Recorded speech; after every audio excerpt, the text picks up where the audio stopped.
Today we're diving deep into one of the most exciting tactical discussions surrounding Arsenal Football Club. How Martín Zubimendi could become a vital cog in Mikel Arteta's evolving midfield structure. Now this isn't just about one player, it's about the whole system. We'll be looking at how Zubimendi integrates with Declan Rice, how his style complements Martin Odegaard, how he compares with someone like Mikel Merino or Christian Nogard. More importantly, we'll break down the patterns of play that carry the ball from Arsenal's midfield all the way to the strikers, players like Viktor Gyökeres, Bukayo Saka and Kai Havertz. So let's get into it. Mikel Arteta has been carefully sculpting this Arsenal team for years. His philosophy is rooted in positional play, maintaining structure, creating overloads in key zones and using midfielders to control rhythm while the forwards attack the half space. Arteta wants midfielders who can both defend, transitions and initiate attacks. There's been a clear need for someone who can sit at the base of midfield, link play and bring calmness. Enter Martín Zubimendi. Zubimendi, a product of Real Sociedad's academy, is not the flashiest player on the pitch, but his importance comes from his intelligence. He reads space better than most, understands when to drop between centre backs and when to step forward. Unlike a typical destroyer, he's more of a conductor. He sets the tempo with short passes, opens passing lines with body positioning, and allowing others like Odegaard or Rice to operate higher up. In La Liga, he has consistently ranked among the top midfielders for progressive passes and recoveries, showing that rare blend of defensive awareness and composure in possession.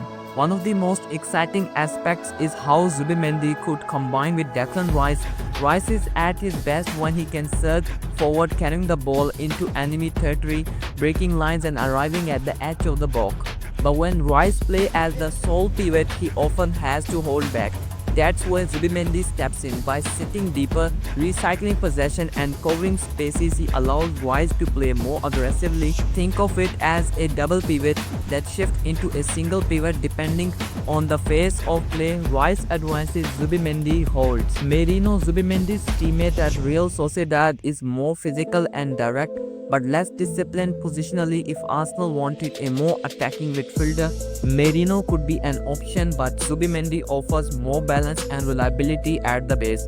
At Brentford, Nogard thrives as a destroyer, strong in duels and tackles, but he doesn't have the same passive distance or passing range as Zubimendi. Arteta's system needs someone who can receive under pressure and calmly play out. That's exactly Zubimendi's strength.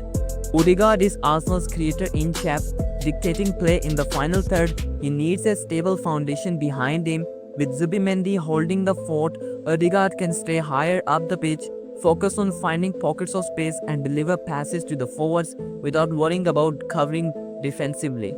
Let's break down Arsenal's midfield shape. In possession, the fullback often inverts, creating a box midfield with Zubimendi at the base, Rice and Odegaard pushing up, forming vertical connections. This setup allows Arsenal to dominate central zones while leaving wide channels open for winger. When they lose the ball, Zubimendi's anticipation comes into play. He's excellent at reading second balls, stepping it to intercept and immediately transitioning Arsenal back into attack. Now let's connect midfield players to the forward. Arsenal signed Gyökeres. He could act as the physical number 9, holding up the ball and linking play. Zubimendi's progressive passes from deep can find him directly between the lines, with Rice and Odegaard making late runs. Gyökeres become the pivot point around the box. Saka thrives on early switches of play. Zubimendi's ability to scan and play diagonal passes is crucial here. By quickly shifting the ball from the left to the right, he gives Saka one-on-one opportunity against his fullbacks, which is where Saka is at his most dangerous. Havertz often drifts between midfield and attack. He benefits from vertical passes into his feet in the half spaces. Zubimendi specializes in threading these passes through tight channels, allowing Havertz to turn or either combine with Odegaard or release a forward run.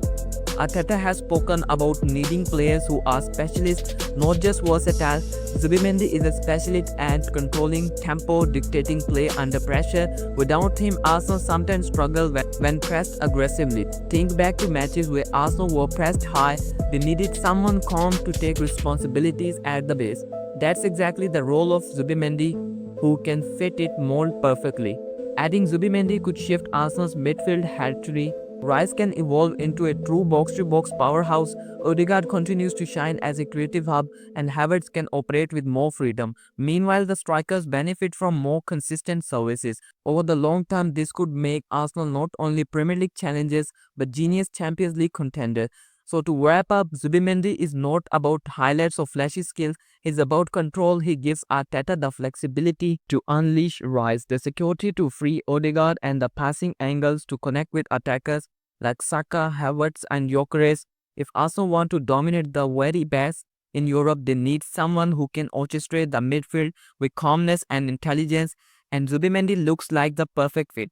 Thanks for watching. If you enjoyed this breakdown, don't forget to like, subscribe, and drop a comment about which midfielder you think would thrive most alongside Zubimendi at Arsenal.